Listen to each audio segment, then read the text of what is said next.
Welcome to learning tube channel. NTPC reasoning के set 18 में आज हम लोग जो क्वेश्चन देखने वाले वो 302 से लेकर 333 तक का क्वेश्चन देखने वाला है। पहले क्या था कि आपको एक ही पेज मिलता था जिसमें क्वेश्चन की मात्रा कम रहती थी, लेकिन अब क्या होगा कि आपको दो पेज को कंबाइन करके एक साथ दिया जाएगा ताकि क्वेश्चन का मात्रा ज़्यादा हो। क्योंकि ये जो रीजनिंग है उसमें 3000 प्लस क्वेश्चन है। रीजनिंग के पेपर में 3000 प्लस क्वेश्चन, अगर आप 10 या 15 क्वेश्चन रेगुलर प्रैक्टिस की जाए तो फिर तो बहुत ज़्यादा टाइम लग जाएगा। इसीलिए जो क्वेश्चन का मात्रा है वो अब धीरे धीरे इंक्रीज किया जाएगा। इसमें पहला क्वेश्चन जो है वो कोडिंग डिकोडिंग से, और सेल्फ का जो कोड है FURYS है, तो जेब्रा का कोड निकालना है। अगर कोडिंग डिकोडिंग में किसी को प्रॉब्लम होता है तो रीजनिंग के चैप्टर में आप कोडिंग डिकोडिंग चैप्टर देख सकते हैं। रीजनिंग में पढ़ाया गया है, वहाँ से आप ये देखकर प्रैक्टिस कर सकते हो। वहाँ सभी लेवल के सवालों को बताया गया है। जैसे सेल्फ, यानी जब भी इस तरह का सवाल है तो सबसे पहले हम इसको क्या करेंगे, कोडिंग कर लेंगे। S कितना होता है 19, H 8, E 5, L 12, F 6, ठीक है। और इसका जो कोड दिया FURYS, यानी F 6, U 21 और R 18, Y 25 और S कितना होता है 19, ठीक है। तो किस तरह से कोडिंग किया गया है, यानी पहले क्या किया गया 19 से 6, जैसे यहाँ देखें तो यहाँ 13 का वृद्धि किया गया है, यहाँ 13 का वृद्धि, यहाँ भी 13 का वृद्धि किया गया है, यहाँ भी 13 का वृद्धि किया गया है और यहाँ भी 13 का वृद्धि किया गया है। और यहाँ देखें पहला स्थान पे तो हम इस 6 को लिख सकते हैं 26 + 6 32। तो यहाँ भी हम देख रहे हैं तो क्या है, यहाँ भी 13 का वृद्धि किया जा रहा है, यानी प्रत्येक संख्या में क्या किया जा रहा है, 13 का वृद्धि किया जा रहा है। उसी तरह से जेब्रा का कोड निकाला है ना, ZEBRA, तो Z 26 होता है, E 5, B 2, R 18, A 1, अगर 13 का वृद्धि करेंगे 14, यहाँ पे 13 का अगर वृद्धि करेंगे तो 31 होगा, ठीक है। लेकिन क्या करेंगे 31 में फिर क्या करेंगे 26 घटा देंगे तो ये 5 आ जाएगा, क्योंकि 26 के बाद फिर ABCD रिपीट करने लगता है, इसीलिए 26 हमें घटाना पड़ता है। अगर यहाँ 13 का वृद्धि करेंगे तो 15 हो जाएगा, और यहाँ 13 का वृद्धि करेंगे तो 18 हो जाएगा, और यहाँ 13 का वृद्धि करेंगे तो 13 ही होगा, क्योंकि जेड के बाद तो फिर ABCD से स्टार्ट हो जाएगा, तो 13 का वृद्धि करेंगे तो 13 ही होगा। अब हम इसको कोडिंग कर देंगे। 13 में क्या हो जाता है आपका M, और 18 में R, तो MR कौन सा ऑप्शन दिया गया, दो ऑप्शन में, 15 में O और E 5, MROE option number D में है, तो इसका जो राइट आंसर होगा ऑप्शन नंबर डी हो जाएगा। तो कोडिंग डिकोडिंग में अगर किसी को प्रॉब्लम होता है तो वो लोग रीजनिंग में देख सकते हैं इसको। अब नेक्स्ट सवाल देखते हैं। इसमें अभिकथन और कारण दिया गया, और इसको बनाने के लिए आपको यानी उसके बारे में जानकारी रहना जरूरी है। जैसे पेंगुइन पक्षी है, पृथ्वी के सबसे गर्म क्षेत्रों में पाए जाते हैं। गर्म क्षेत्रों के पक्षियों के पंख नहीं होते हैं। देखिए अभिकथन क्या सही है, पेंगुइन पक्षी है ये तो बात सही है, और पृथ्वी के गर्म क्षेत्रों में पाया जाता है। पेंगुइन गर्म क्षेत्रों में नहीं, पेंगुइन ठंडे क्षेत्रों में पाया जाता है, यानी जो अभिकथन है वो गलत है। अभिकथन जो है वो गलत है। अब आते हैं, गर्म क्षेत्रों के पक्षियों के पंख नहीं होते हैं, सभी पक्षी के पंख होते हैं, तो यानी ये कारण भी गलत है। अभिकथन और कारण दोनों गलत हैं, तो जो इसका आंसर होगा A और R दोनों गलत है, ऑप्शन नंबर 4 इसका राइट आंसर हो जाएगा। अब नेक्स्ट सवाल देखते हैं। इसमें है कि धर्म हमें अपने जीवन को जीने के मार्गदर्शक सिद्धांत को सिखाता है, यानी धर्म जो है जीवन को जीने के मार्गदर्शक सिद्धांत को सिखाता है। तो धर्म जीवन जीने का एक तरीका है, यहाँ पे लिखा हुआ है कि जीवन जीने के सिद्धांत को सिखाता है, जिसका मतलब जीवन जीने का एक तरीका, ये कथन सही हो जाएगा। ये निष्कर्ष सही हो जाएगा। धर्म एक शिक्षक है, जरूरी नहीं कि जो चीज़ हमें सिखाता वो शिक्षक ही हो, इसीलिए ये गलत हो जाएगा। यानी इसका जो आंसर होगा केवल निष्कर्ष एक निकलता है, ऑप्शन नंबर ए इसका राइट आंसर हो जाएगा। अब नेक्स्ट सवाल देखते हैं। इसमें mango, lemon and melon are fruits का जो कोड दिया गया 43951 दिया गया, ठीक है। Mango and lemon are yellow, इसका जो कोड है 04396 दिया गया है। मेलन इज ग्रीन, इसका जो कोड है 857 दिया गया है। तो हमें क्या निकालना है, विच डिजिट रिप्रेजेंट्स मेलन को कौन से अंक से दर्शाएंगे, यानी मेलन को जो है कौन से डिजिट से हम लोग दर्शाएंगे। अगर आप पहला और तीसरा स्टेटमेंट देखें, एक मिनट इसको मिटा रहे हैं।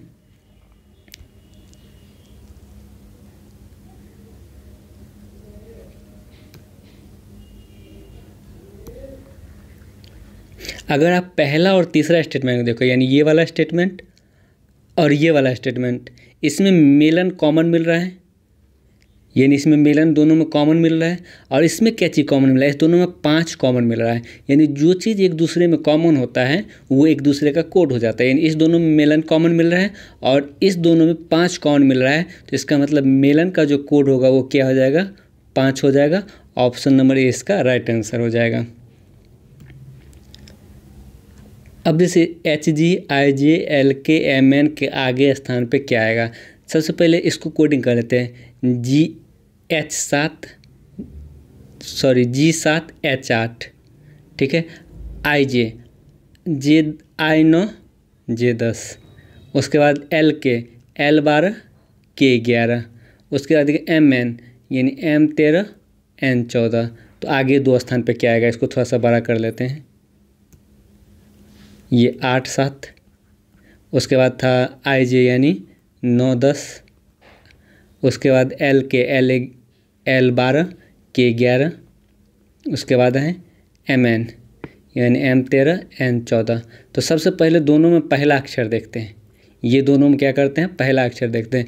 यानी 8 से 9 1 का वृद्धि हुआ, फिर 9 से 12 यानी 3 का वृद्धि हुआ, फिर 12 से 13 1 का वृद्धि हुआ, तो अगला बार फिर क्या होगा, 3 का वृद्धि हो जाएगा। 1-3 का वृद्धि हो रहा है। अगर 13 में 3 का वृद्धि होगा तो 16, ठीक है। उसके बाद आते हैं 7 से 10 3 का वृद्धि हुआ, फिर 10 से 11 1 का वृद्धि हुआ, फिर 11 से 14 3 का वृद्धि हुआ, फिर 14 से 15 आगे 1 का वृद्धि होगा, तो 15 में O 16 में P, यानी इस सवाल का जो आंसर होगा PO। ऑप्शन नंबर 20 का राइट आंसर हो जाएगा। अब नेक्स्ट सवाल देखते हैं। इसमें इंसेक्ट का जो कोड दिया गया वो @ और एंड स्टार आई हज और ये, तो इसका मतलब आई का कोड @ है, एन का कोड एंड है और एस का कोड स्टार है। यानी एक दूसरे के सामने वाला उसका क्या हो जाता है, कोड हो जाता है। तो अगर हम देखें इसमें सिस्टर्न का कोड निकालना, तो सी का कोड यानी सी का जो कोड है वो हज दिया गया, तो हज सभी ऑप्शन में है। देखिए जो चीज़ सभी ऑप्शन में उसको हम लोग हटा देते हैं। देखिए हज @ दोनों ऑप्शन में है, तो ये दोनों ऑप्शन को हम लोग हटा दिए। अब देखिए CI तो हो गया एस का कोड क्या दिया गया, यानी तीसरा स्थान पे स्टार है, तो यानी इसमें एस का कोड ये वाला साइन दिया है, तो ये ऑप्शन हट जाएगा। स्टार हर जगह है, स्टार के बाद डॉलर ये वाला साइन भी हर जगह है स्टार के बाद, उसके बाद सब जगह चेंजिंग है। तो अब देखते हैं, यानी 4 डिजिट का कोड हम लोग हर जगह सेम है। 4 डिजिट का कोड अगर सेम है हर जगह, ये 4 डिजिट का, तो हम 5वां से देखेंगे, यानी 4 डिजिट तो सेम है सब में, तो ई से देखेंगे। ई का कोड क्या हो जाएगा, एस के बाद क्या है, जो ई का कोड होगा आई है, तो इसके बाद आई होना चाहिए। तो एक ही ऑप्शन इसमें है, सी में, तो इस सवाल का जो आंसर होगा ऑप्शन नंबर सी हो जाएगा। अब नेक्स्ट सवाल देखते हैं। यदि इसमें प्लस का अर्थ होता है गुना, माइनस का अर्थ होता है प्लस और गुना का अर्थ होता है भाग, भाग का अर्थ होता है माइनस, तो इसका इस इक्वेशन को मान निकालना है। यानी एक गुना का क्या अर्थ होता है, भाग 2, और प्लस का क्या अर्थ होता है, गुना 6, और माइनस का क्या अर्थ होता है, माइनस का जो अर्थ होता है वो प्लस 2, और भाग का क्या, डिवाइड का क्या अर्थ होता है, माइनस कितना हो जाएगा, 7, ठीक है। यानी 1/2 गुने 6, यानी इसका कैलकुलेशन 3 हो जाएगा। 3 + 2 - 7 यानी 5 - 7 यानी -2। इस सवाल का जो आंसर आएगा -2, ऑप्शन नंबर बी हो जाएगा। नेक्स्ट सवाल देखते 309। सीता ने कहा राम का इकलौता भाई मेरे बेटे के पिता का पिता है। टाइप 2 में यानी ब्लड रिलेशन के क्लास 2 में हम इस टाइप का सवाल हम लोग पढ़ चुके थे अच्छे से। और इस सब टाइप का सवाल हम लोग कैसे बनाते हैं, अगर किसी को प्रॉब्लम होता है तो वो ब्लड रिलेशन के टाइप 2 में इस सवाल को देख सकते हैं, या पहले उससे पहले टाइप 1 देख लीजिएगा। सीता ने कहा राम के इकलौता भाई, इस स्टेटमेंट को अभी रहने देते हैं, मेरे बेटे के पिता का पिता है। यानी सीता करें ना, सीता के बेटा जो होगा, बेटा के पिता कौन हो जाएगा, सीता के हस्बैंड। सीता के बेटा का पिता कौन हो जाएगा, सीता के हस्बैंड। इसके पिता है, यानी सीता के हस्बैंड के पिता हैं कौन, राम का इकलौता भाई। यानी जो राम का भाई होगा वो सीता के बेटे के पिता का पिता हो जाएगा। ठीक है, तो क्या बोला, राम का भाई सीता के बेटे से कैसे संबंधित है, यानी जो राम का भाई है सीता के बेटा, इससे क्या संबंध है, यानी इसका ये क्या हो जाएगा, पोता हो जाएगा, यानी सीता के बेटा का राम का भाई कौन हो जाएगा, दादा हो जाएगा, यानी ऑप्शन नंबर 20 का राइट आंसर होगा, यानी पिता के पिता कौन हो जाएगा, दादा हो जाएंगे। नेक्स्ट सवाल देखते हैं, एक्स वाई के दादा के इकलौते बेटा का इकलौता बेटी है, यानी वाई के दादा कौन हो जाएगा, यानी वाई के पिता,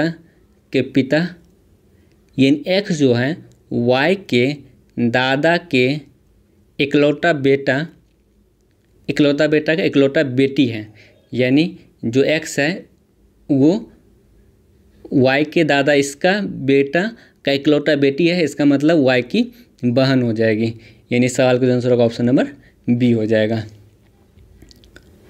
अब नेक्स्ट सवाल देखते हैं, गोइंग का जो कोड है 382, यानी GOING, गोइंग का जो कोड है वो 38253, और कैजुअल का जो कोड है उसका कोड क्या है 409106। हमें क्या निकालना है, लॉजिकल का कोड निकालना है। देखिए, जब लॉजिकल का सारा का LOGSCL सारा का सारा वर्ड इसमें मिल रहा है, जैसे L भी मिल रहा है, O भी मिल रहा है, G भी मिल रहा है, I भी मिल रहा है, CA भी मिल रहा है, L भी मिल रहा है, तब एक दूसरे के नीचे वाला उसका कोड हो जाता है। जैसे L का कोड यहाँ पे 6 है तो ये 6 हो जाएगा, O का कोड 8, G का कोड 3, 683 2 ऑप्शन में दिया गया है, और I का कोड कितना है, I का कोड 2, 6832, 6832 एक ही ऑप्शन डी में दिया गया, तो इस सवाल का जो राइट आंसर होगा ऑप्शन नंबर डी हो जाएगा। गिटार का कोड, यानी पहले इसको लिख लेते हैं GUITAR, पहले इसको कोडिंग ही कर लेते हैं, G7 U21 I9 T20 A1 R18। अगर यहाँ देखें तो H8 T20 J10 और S19 B2 Q17 किस तरह से कोडिंग किया गया है, यहाँ पे स्पष्ट हो रहा है। पहले बार क्या हुआ, एक का वृद्धि हो गया, अगला बार एक का कमी हो गया, फिर अगला बार एक का वृद्धि, फिर अगला बार एक का कमी, फिर अगला बार एक का वृद्धि एक का, फिर अगला बार एक का कमी। उसी तरह अगर हम इसका कोड निकालें तो भी कितना होता है 22, और I9 O15 L12 I9 N14। पहले हम एक का वृद्धि करेंगे तो 23, फिर एक का कमी करेंगे 8, फिर एक का वृद्धि करेंगे तो 16, फिर एक का कमी करेंगे तो 11, फिर एक का वृद्धि करेंगे 10, फिर एक का कमी करेंगे 13। फिर हम इसका कोड कर लेते हैं, यानी 23 में क्या आ जाता है W, 8 में ये H, और 16 में P, और 11 में K, और 10 में J। इतना ही से देख लेते हैं, WHPKJ ऑप्शन नंबर 20 का राइट आंसर हो जाएगा। अब नेक्स्ट सवाल देखते हैं। इस सवाल को हम लोग परसेंटेज चैप्टर में देख चुके थे, जिसमें आपको ये पास और फेल पे आधारित सवाल में भी ये सवाल देख चुके थे, और इससे पहले भी 2-3 वीडियो में देख चुके थे, और फिर से हम एक बार देख लेते हैं इसको। जिन बच्चे को तेंदुआ पसंद है, सबसे पहले इसमें आते हैं, यानी ये जो आयत के आकार का है ये किसको बोध करा रहा है, तेंदुआ को बोध करा रहा है, तेंदुआ को। और ये जो ट्रायंगल वाला है, ये ट्रायंगल वाला ये किसको बोध करा रहा है, ये बाघ को बोध करा रहा है। और ये जो सर्कल वाला है ये किसको बोध करा रहा है, शेर को बोध करा रहा है। अब क्या चीज़ क्वेश्चन है, जिन बच्चे को तेंदुआ पसंद है, जिनको बाघ पसंद है, उनमें अंतर। देखिए, तेंदुआ पसंद है, यानी तेंदुआ ये आयत में है, तो आयत में कितना आ रहा है, ये 30 20 50 और 35 35 70, 50 और 70 120, यानी तेंदुआ जो है कितना व्यक्ति को पसंद है, 120 व्यक्ति को पसंद है। और बाघ कितना को पसंद है, यानी बाघ ये ट्रायंगल के आकार में है, ट्रायंगल में कितना आ जाएगा 35 5 40 और 45 85, यानी बाघ कितना को पसंद है, 85 को पसंद है। अगर केवल बाघ बोलता तब हम 45 लेते, केवल 45 को लेते हैं, लेकिन यहाँ पे बाघ बोला गया है ना, तो बाघ बोला गया तो भले ही तेंदुआ पसंद हो, शेर पसंद हो, से नहीं मतलब, बाघ में जो भी आ जाएगा सबको ले लेना है। और इस दोनों का जो अंतर आ जाएगा कितना आ जाएगा 35, यानी ऑप्शन नंबर 20 सवाल का राइट आंसर हो जाएगा। अब देखते हैं नेक्स्ट सवाल। ऐसे कितने बच्चे हैं जिनको शेर पसंद है और बाघ भी, यानी शेर और बाघ दोनों पसंद है। देखिए, शेर ये वाला हो गया, और बाघ जो है सर्कल में शेर हो गया, और बाघ ट्रायंगल में हो गया। तो ये दोनों में कौन सा आता है, ये 35 और +5 40, यानी इसका जो आंसर होगा 35 + 5 40 ऑप्शन नंबर डी इसका राइट आंसर होगा। यानी शेर और बाघ दोनों बोला है, तो 35 व्यक्ति है वो शेर भी पसंद कर रहा है, बाघ भी, 5 व्यक्ति है वो भी शेर और बाघ दोनों पसंद कर रहा है। ये 35 व्यक्ति बोलेगा तेंदुआ भी पसंद कर, तेंदुआ पसंद कर रहा है उसे नहीं मतलब, लेकिन शेर और बाघ दोनों तो पसंद कर रहा है ना, इसीलिए इसका आंसर जो होगा 35 + 5 40 होगा। हाँ, अगर बोलता केवल शेर और बाघ, तब हम ये 5 को लेते हैं। केवल शेर और बाघ बोलता है तब हम केवल 5 को लेते हैं, लेकिन शेर और बाघ बोला गया तो 35 + 5 दोनों को लेंगे। नेक्स्ट सवाल देखते हैं, कितने बच्चों को शेर और तेंदुआ दोनों पसंद है? यानी शेर और तेंदुआ, यानी ये सर्कल में भी आना चाहिए, ये सर्कल में भी आना चाहिए और ये आयत में भी आना चाहिए। तो कितना ऐसा बच्चा, 20 + 35 और ये 35, 20 + 35 + 35, शेर और तेंदुआ बोला है ना, 35 35 70 20 90, यानी इस सवाल का जो आंसर होगा ऑप्शन नंबर सी हो जाएगा। अब कथन निष्कर्ष का सवाल आया है। इसमें कथन में बोला गया है कि कर्मचारियों को अच्छी तरह से भुगतान किया जाता है, राजन अच्छी तरह से कमाता है, ये कथन दिया गया। निष्कर्ष निकालना, राजन एक कर्मचारी है, ये गलत हो जाएगा, राजन स्वयं कार्यरत है, ये तो कथन में बोला ही नहीं गया, ये तो गलत होगा। अब ये पहला नंबर कैसे गलत होगा उसके बारे में जानते हैं। अगर मान चलिए जो वाइस वर्सा होता है ना, वो मतलब सही नहीं होता है। जैसे अगर बोला जाए कि सभी आम फल हैं, सभी आम फल हैं, ये बोला जाए कि सभी आम फल है, ये कथन दे दिया जाए। और हम अगर निष्कर्ष में बोल दें, निष्कर्ष में सभी फल आम हैं, सभी फल आम हैं, तो क्या ये निष्कर्ष सही होगा? नहीं हो पाएगा, क्योंकि सभी आम फल है इसका मतलब ये नहीं हुआ कि सभी आम फल है, इसका मतलब ये नहीं हुआ कि सभी फल आम होगा। उसी तरह से अगर कर्मचारियों को अच्छी तरह से भुगतान किया जाता है और राजन अगर अच्छी तरह से कमाता है, इसका मतलब ये नहीं हुआ कि राजन कर्मचारी होगा। अगर ये रहता केवल कर्मचारियों को अच्छी तरह से भुगतान किया जाता है तब ये सही हो सकता था, लेकिन यहाँ पे बोला गया कर्मचारियों को अच्छी तरह से भुगतान किया जाता है और राजन एक अच्छी तरह से कमाता है, तो राजन एक कर्मचारी है, ये सही नहीं होगा, ये गलत हो जाएगा। अब नेक्स्ट सवाल देखते हैं। इसमें क्या है, दालों की कीमत में बहुत तेज़ी से वृद्धि हुई है। कथन में जितना बोला गया उतना ही हम लोग सोचेंगे, उससे एक्स्ट्रा हम लोग को नहीं सोचना है। दालों की कीमत में तेज़ी से वृद्धि किया गया है, लोग दाल नहीं खरीद सकते, ऐसा कथन में कुछ नहीं बोला गया, ये गलत हो जाएगा।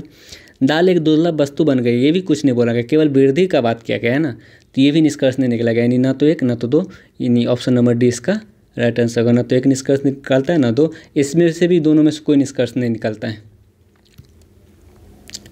अब नेक्स्ट सवाल आता है, नीचे दिए गए समीकरण को सच करने के लिए कौन से संकेत को आपस में बदले जाने चाहिए? देखिए, जब भी संकेत को बदलना है तो भाग के साइन पे कंसंट्रेट कीजिए कि भाग कहाँ आएगा। देखिए, भाग अगर यहाँ देंगे आप तो ये 1/में चला जाएगा, बटा में चला जाएगा, जो कि 0 को बराबर कर नहीं सकता है। तो भाग का एक ही ऑप्शन यहाँ पे दिख रहा है, वो माइनस की जगह होना चाहिए, तभी तो ये पूरे कट पाएगा ना।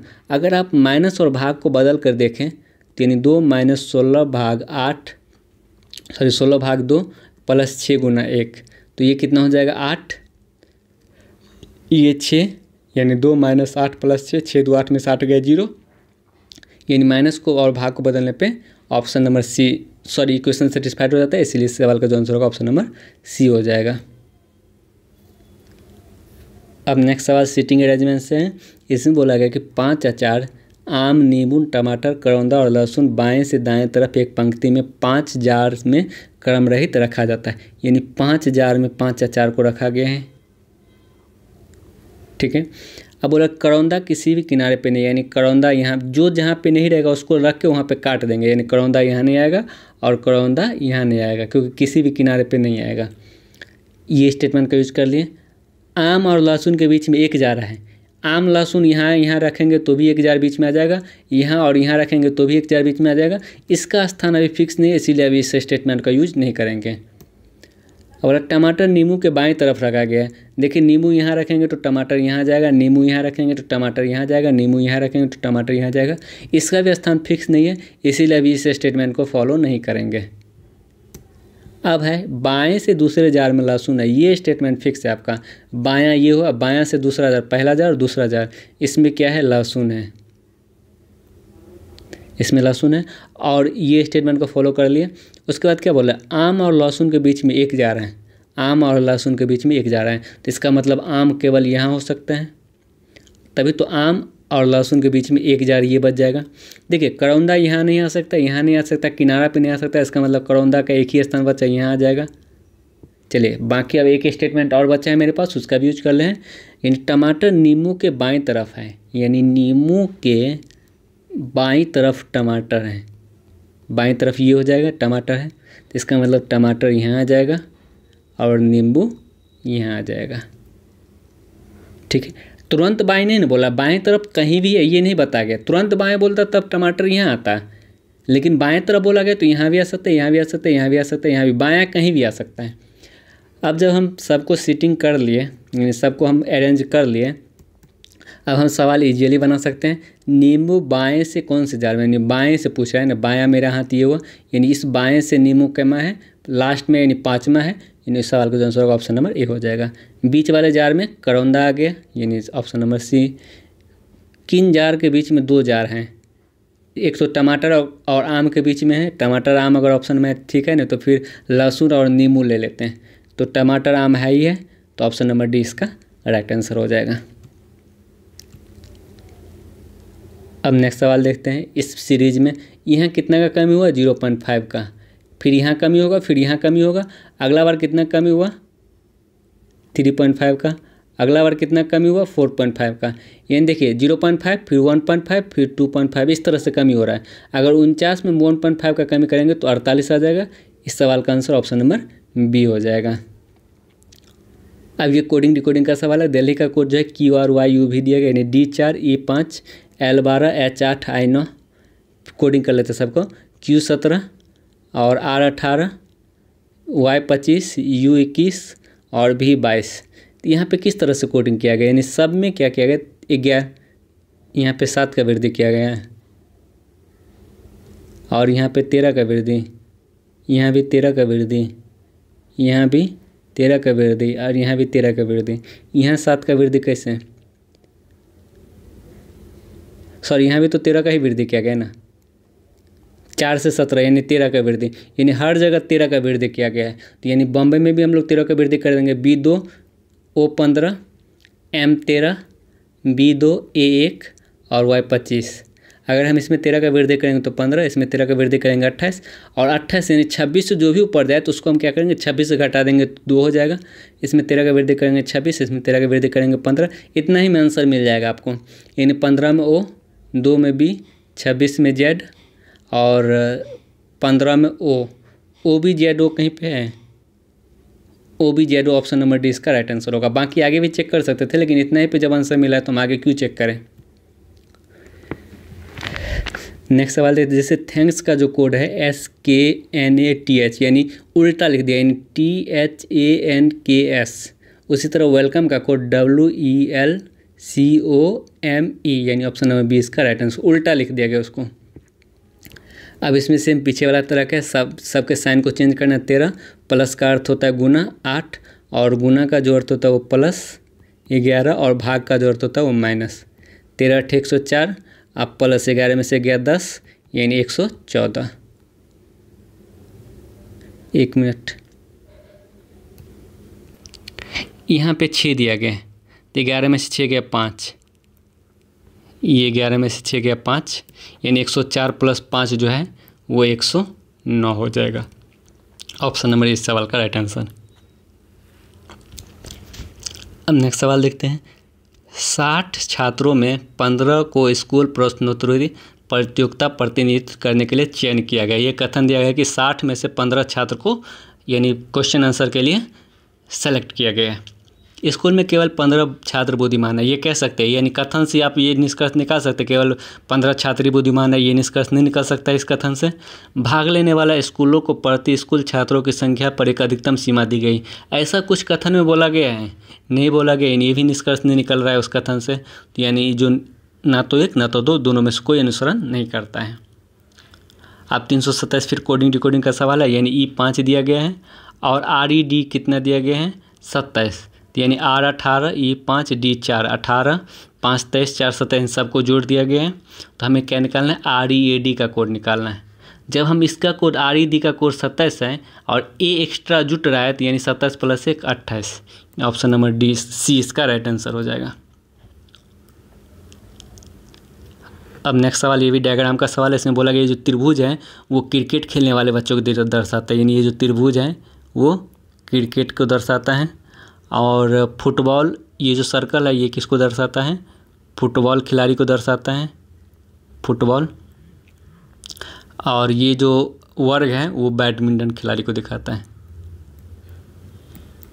ठीक है, तो कैची पूछ रहा है सवाल में कि कितने ऐसे बच्चे हैं जो फुटबॉल खेलते हैं, यानी फुटबॉल सर्कल में जितना है वो सबको ले लेंगे। अगर बोलता है केवल फुटबॉल खेलते हैं तब हम केवल 26 को लेते हैं, लेकिन फुटबॉल बोल रहा है ना, फुटबॉल बोल रहा है तो इसका मतलब दूसरा खेल भी खेलता होगा तो भी ले लेंगे, लेकिन फुटबॉल में रहना चाहिए। वो बच्चा दूसरा खेल भी खेले चलेगा लेकिन फुटबॉल में रहना चाहिए। इसका मतलब 20 + 26 + 17 + 19 + 17 + 19। केवल हम इकाई स्थान जोड़ के ही निकाल लेते हैं सवाल को, यानी 7 से 13 9 22, यानी इकाई स्थान पे 2 होना चाहिए। ऑप्शन नंबर 20 का राइट आंसर। कितने बच्चे क्रिकेट और फुटबॉल खेलते हैं लेकिन बैडमिंटन नहीं? यानी क्रिकेट ये ट्रायंगल और ये सर्कल में आना चाहिए लेकिन वर्ग में नहीं आना चाहिए, बैडमिंटन में नहीं आना चाहिए। तो ये 20 जो है केवल क्रिकेट और फुटबॉल में आ रहा है और बैडमिंटन में नहीं आ रहा है, तो इसका जो आंसर होगा बी हो जाएगा, ए हो जाएगा 20। अब नेक्स्ट सवाल, कितने बच्चे बैडमिंटन और फुटबॉल दोनों खेलते हैं लेकिन क्रिकेट नहीं? यानी बैडमिंटन और फुटबॉल दोनों में आना चाहिए, लेकिन ये जो है ये क्रिकेट वाला भाग में नहीं आना चाहिए, ये क्रिकेट वाला भाग में नहीं आना चाहिए। बैडमिंटन और फुटबॉल दोनों में आ जाए लेकिन ये क्रिकेट में नहीं आना चाहिए। तो कितना बच्चा है? ऐसा 17 बच्चा है। इस सवाल का जो आंसर होगा ऑप्शन नंबर सी हो जाएगा। नेक्स्ट सवाल ये भी कथन निष्कर्ष है और इसमें जितना प्रैक्टिस कीजिएगा, कथन निष्कर्ष सवाल को जितना प्रैक्टिस कीजिएगा उतना ज़्यादा आपको कॉन्फिडेंस मिलेगा। कोचिंग क्लासेस के लिए इच्छुक छात्रों की संख्या हर साल बढ़ रही है, यानी कोचिंग क्लास में इच्छुक छात्रों की जो संख्या है वो हर साल उसमें वृद्धि हो रही है। कोचिंग क्लासेस अच्छे अंक प्राप्त करने का एकमात्र तरीका है, वैसे भी एकमात्र केवल ये सब चीज़ जिस निष्कर्ष में लग जाए वो सब हमेशा गलत हो जाता है, यानी ये तो निष्कर्ष ऐसे भी गलत हो जाएगा। माता पिता चाहते हैं कि उनके बच्चे अच्छे अंक प्राप्त करते, देखिए ये रियलिटी बात तो है कि माता पिता चाहते हैं कि उसके बच्चे अच्छे अंक प्राप्त करें, लेकिन क्या ऐसा कुछ कथन में तो नहीं ना बोला गया है, तो इसीलिए ये भी निष्कर्ष गलत हो जाएगा। यानी ना तो एक निकलता है ना तो 2 निकलता है। हमें कथन से निष्कर्ष निकालना ना कि अपना से निष्कर्ष निकालना है। तो कथन से ऐसा निष्कर्ष नहीं निकाला कि माता पिता चाहते हैं कि अच्छे अंक प्राप्त करें। फिर एक कथन आ गया, कथन निष्कर्ष का सवाल है। इसमें कि निरक्षरता गरीबी का एकमात्र कारण है। देखिए यहाँ पे बहुत आदमी फंस सकते हैं। यहाँ पे बोला गया जो निरक्षरता है उसका एकमात्र कारण गरीबी का है, गरीबी का एकमात्र कारण है, गरीब उन्मूलन की ज़रूरत है। ऐसा कथन बोला गया कि गरीब उन्मूलन का ज़रूरत है। रियलिटी में तो ज़रूरत है ही है, लेकिन कथन में तो ऐसा नहीं बोला गया कि कथन में जितना चीज़ बोला जाए उतना पे ही निष्कर्ष निकालना है, यानी एक तो गलत हो जाएगा। दूसरा बोला साक्षर लोग गरीब नहीं है, साक्षर लोग गरीब नहीं है, ये कथन सही होगा। पूछे क्यों? क्योंकि ये कथन इसीलिए सही होगा क्योंकि गरीबी का एकमात्र कारण निरक्षरता ही है, गरीबी का एकमात्र कारण निरक्षरता ही है, निरक्षरता के अलावा कोई गरीबी का कारण नहीं है। कथन में ऐसा बोला गया है, तो साक्षर लोग गरीब हो ही नहीं सकता है, यानी ये निष्कर्ष बिल्कुल सही है। क्योंकि गरीबी का एकमात्र कारण निरक्षरता है तो साक्षर लोग गरीब कैसे हो सकता है, यानी केवल निष्कर्ष 2 निकलता है। ऑप्शन नंबर 20 का राइट आंसर हो जाएगा। अब नेक्स्ट सवाल देखते हैं, ये ब्लड रिलेशन से है। अंकित ने शीला का अपने बेटे के दादा की एकमात्र बहन के रूप में परिचय करवाया, यानी अंकित जो है अपने बेटे के दादा, यानी अंकित के बेटे का दादा कौन हो जाएगा? अंकित के पिता हो जाएंगे। अंकित के पिता के एकमात्र बहन के रूप में शीला का परिचय कराया, तो इसका मतलब शीला कौन हो गया? अंकित की बुआ हो जाएगी, क्योंकि पिता की बहन बुआ होती है, यानी इसका आंसर होगा ऑप्शन नंबर बी हो जाएगा। तो आज का सेशन यही समाप्त होता है और आगे भी इस सीरीज़ को हम लोग कंटिन्यू करेंगे। जितने भी रेलवे के प्रीवियस ईयर एग्जाम में पूछे गए सभी का पेपर हम लोग देखेंगे, मैथ और रीजनिंग दोनों का। तो आज के लिए इतना ही। वीडियो को एक बार शेयर जरूर कर दीजिएगा अपने दोस्तों के बीच, जो लोग भी NTPC या रेलवे का तैयारी करते हैं उनके बीच जरूर एक बार शेयर कर दीजिएगा। तो आज के लिए इतना ही। Thanks for watching, bye bye.